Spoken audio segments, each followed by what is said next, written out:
नहीं वापस नहीं जा रही तो वो साडे सिस्टम दे विच पैसे की घाट है और साडी कोशिश है कि असी जल्दी तो जल्दी इस सिस्टम नू ऑन करके जिम्मेदार के पैसे खाद वाले दे दईए।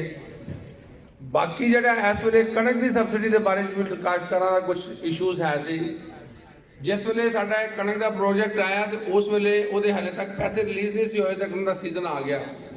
और साढ़े को एक ऑप्शन ये सी कि अगर असी कणक का सीड काश्तकार ना दईए और असी कहिए कि जो चूंकि साडा समान आएगा पैसे आएंगे तो असी पैसे दे देंगे, लेकिन असी ये स्टैप नहीं लिया। असी कणक का सीड देता है और असी काश्तकार को जल्दी वो पैसे रिलीज़ कर देंगे क्योंकि साढ़े को बी बैंक हुण आ गया। ज़्यादा से ज़्यादा 15 या 20 मार्च को साड़ी जी सबसिडीज़ ने उसकी अदायगी शुरू हो जाएगी क्योंकि बी बैंक नाल साडी इंटीग्रेशन हो गई है और सिर्फ बैंक ने पैसे ट्रांसफर करने हैं।